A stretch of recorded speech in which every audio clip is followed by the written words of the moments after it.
বিসমিল্লাহির রহমানির রহিম।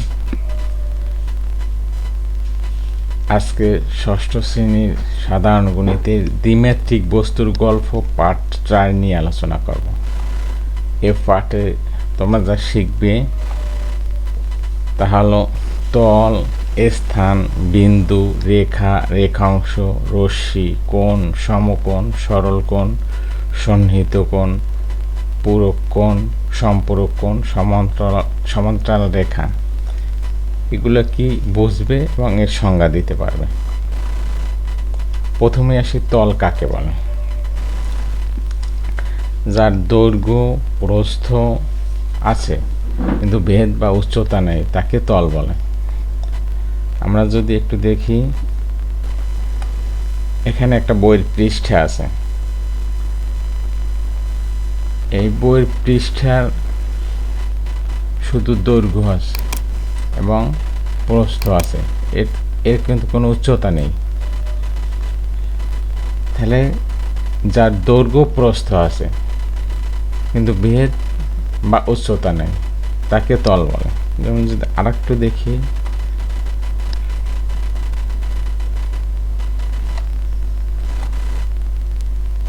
দৈর্ঘ্য প্রস্থ, এই একটা ইট,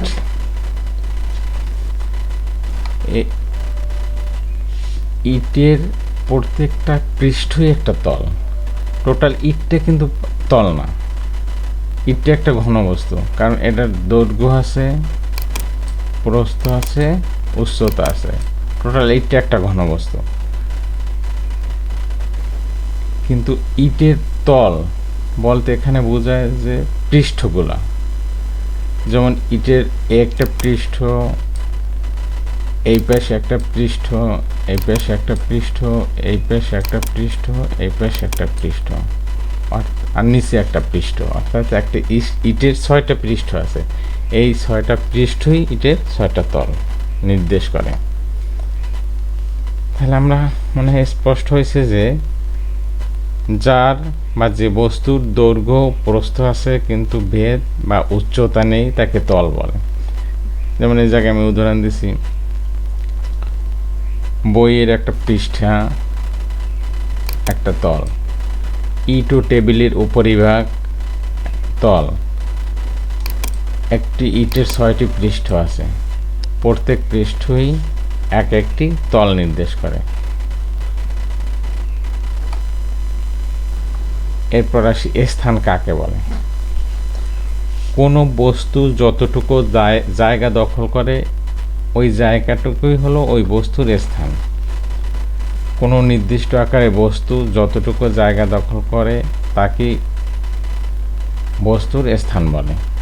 যেমন এই ইটটা যতটুকু জায়গা দখল করেছে এই জায়গাটুকুই হলো ওই ইটের স্থান। এরপর আসি বিন্দু কাকে বলে।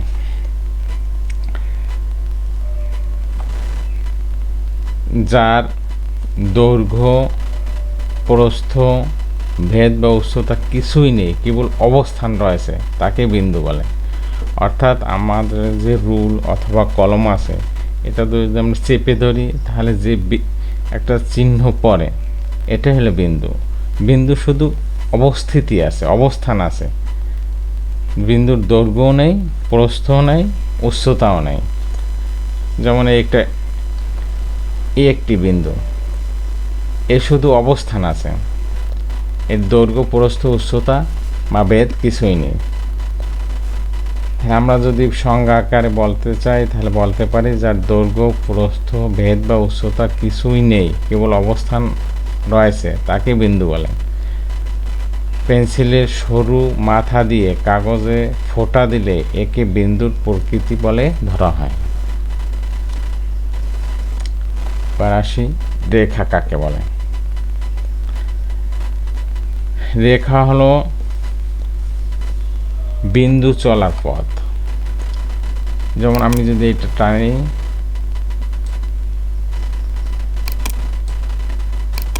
এটা এই আজীবন চলবে, রেখার কোনো প্রান্ত বিন্দু নেই, দুই দিকে শুধু অনন্তকাল চলতেই থাকবে। যদি এরকম অনন্তকাল চলতে থাকে তাহলে যেটা পাই এটি হলো রেখা।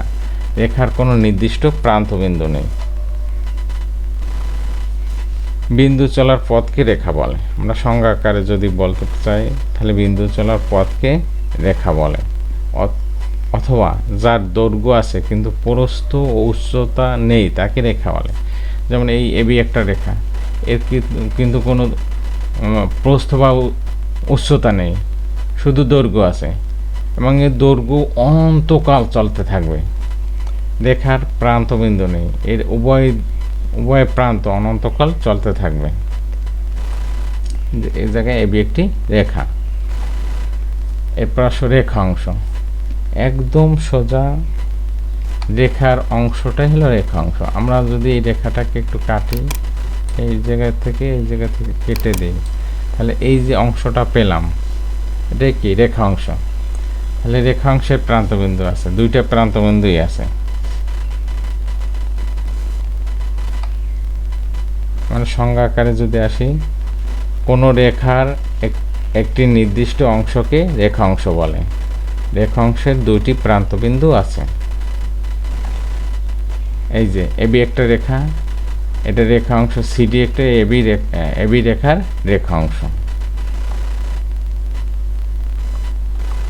এরপর আসি রশ্মি। রশ্মি কাকে বলে?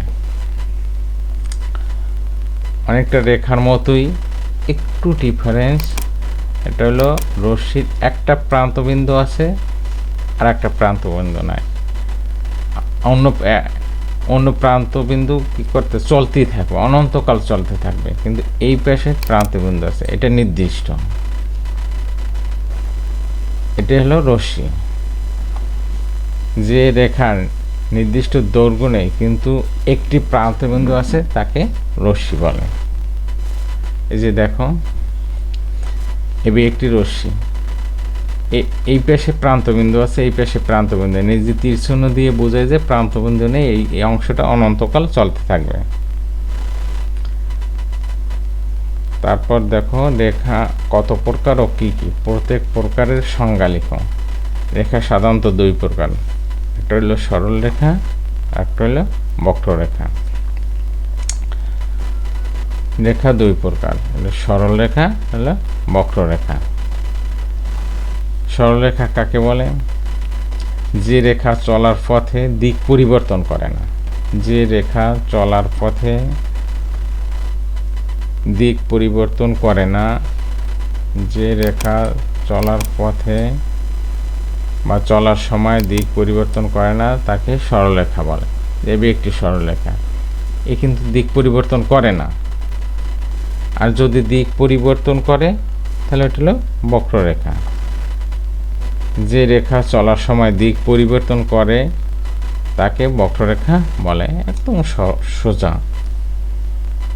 এরপর আসি আমরা কোণ কাকে বলে।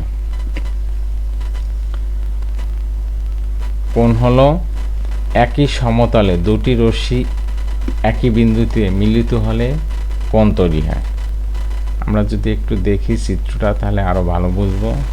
দেখো এই বি একটা বিন্দু, এই বি বিন্দুতে যদি দুইটা রশ্মি এসে মেলে, রশ্মি কাকে বলে আমরা জানি, রশ্মি কাকে বলে আমরা সবাই জানি, কি যেন, যে যে রেখার একটা প্রান্তবিন্দু আছে অন্য প্রান্তবিন্দু নেই। যদি এই জায়গায় একটা রশ্মি আঁকি বি বিন্দুতে, আর এই জায়গায় একটা রশ্মি আঁকি, তাহলে একই সমতলে দুটি রশ্মি একই বিন্দুতে মিলিত হলে, এই বি বিন্দুতে মিলিত হয়েছে, তাহলে এখানে যা উৎপন্ন হয়েছে এটি হলো কোণ। আমরা একটু দেখি, এই বি বিন্দুতে এবি রশ্মি মিলিত হয়েছে, আবার বিসি রশ্মি মিলিত হয়েছে, মিলিত হয়ে কি হয়েছে, কোণ তৈরি করছে। তাহলে একই সমতলে দুটি রশ্মি এক বিন্দুতে মিলিত হলে কোণ তৈরি হয়। এখানে অ্যাঙ্গেল বি, এই যে অ্যাঙ্গেল বি, অর্থাৎ অ্যাঙ্গেল এ বি সি একটি কোণ। এরপর আসি আমরা সন্নিহিত কোণ কাকে বলে। যদি কোনো তলে দুটি কোণের একই শীর্ষবিন্দু এবং কোণদ্বয় সাধারণ বাহুর বিপরীত পাশে অবস্থান করে তবে কোণদ্বয়কে সন্নিহিত কোণ বলে। এখানে দেখো এখানে দুইটা কোণ আছে, একটা হলো বিএসি আর একটা হলো ডিএসি। একটা শীর্ষবিন্দু হলো এ এবং সাধারণ বাহু হলো এসি। এই দুইটা কোণের একটা শীর্ষবিন্দু এবং একটা সাধারণ বাহু। সাধারণ বাহু হলো যে দুইটি কোণের একটা বাহু থাকে, তাহলে ওই বাহুটাকে বলে সাধারণ বাহু। তাহলে বিএসি কোণের এবং ডিএসি কোণের সাধারণ বাহু হল এসি, এবং এই সাধারণ বাহুর বিপরীত পাশে অবস্থান করছে কোণদ্বয়। তাহলে চিত্রে অ্যাঙ্গেল বিএসি ও অ্যাঙ্গেল ডিএসি পরস্পর সন্নিহিত কোণ। যদি আমরা আর একটু দেখি, এখানে একটা দুইটা কোণ আছে, একটা হলো বিএসি আর একটা হলো ডিএসি। তাহলে এই বিএসি এবং ডিএসি কোণের একটা সাধারণ বিন্দু হলো এ এবং এই সাধারণ বাহু এসি। এসি বাহুর বিপরীত পাশে কোণদ্বয় অবস্থিত। তাহলে এই কোণদ্বয়কে কি বলে? পরস্পরের সন্নিহিত কোণ বলে। এরপর আসি সমকোণ। যদি একই সরলরেখার উপর অবস্থিত দুটি সন্নিহিত কোণ পরস্পর সমান হয়, তবে কোণ দুটি প্রত্যেকটি সমকোণ। এখানে আমরা সন্নিহিত কোণ একটু আগেই পড়েছি। যদি এখানে বিসি বাহুটাকে যদি বর্ধিত করি, এটা ডি দেই,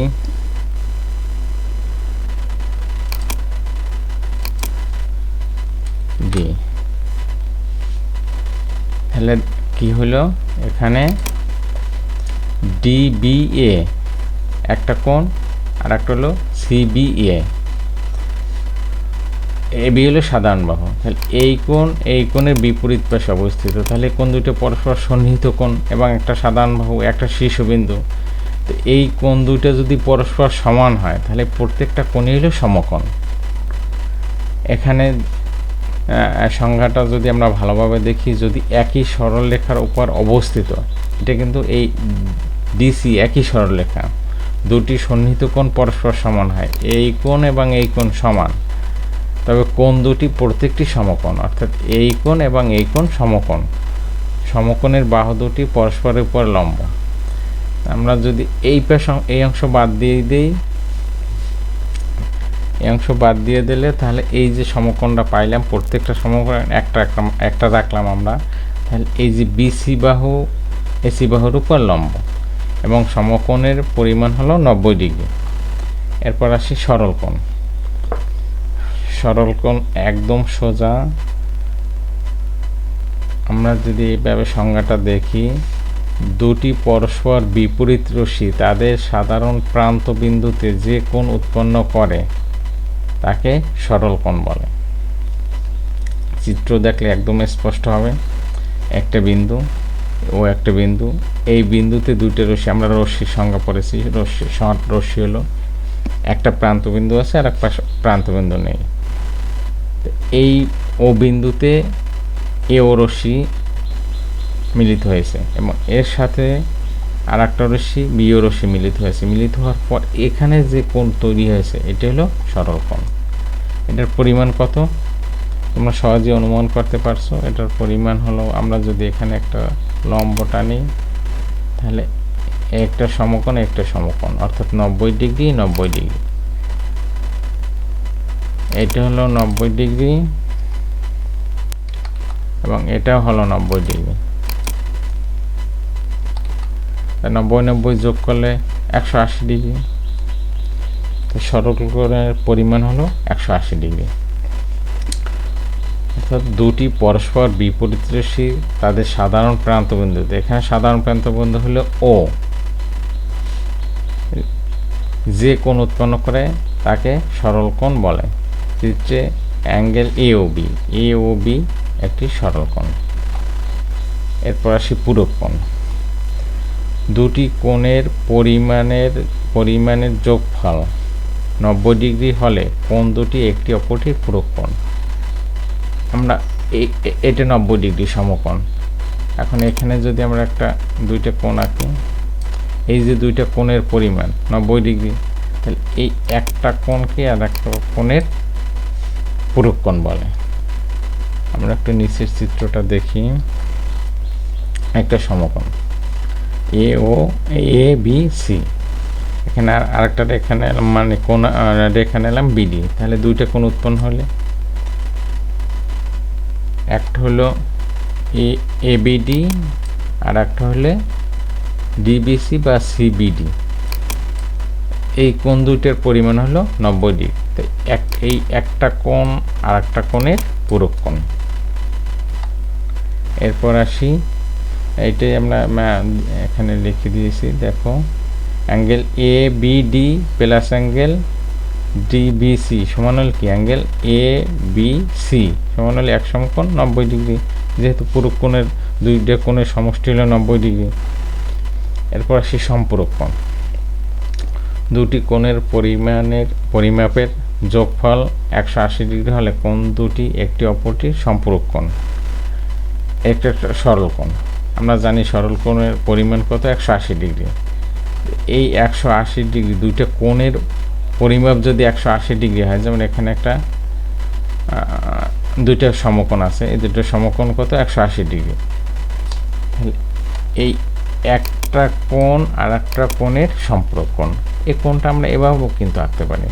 যদি এইরকম আঁকি, এই টোটাল কোণটা এবং এইটা, এই দুইটা কোণের পরিমাণ কিন্তু 180 ডিগ্রি, তাহলে এটা কি সম্পূরক কোণ হবে, অর্থাৎ এই কোণের সম্পূরক এই টোটাল কোণটা, বা এই কোণের সম্পূরক এইটা।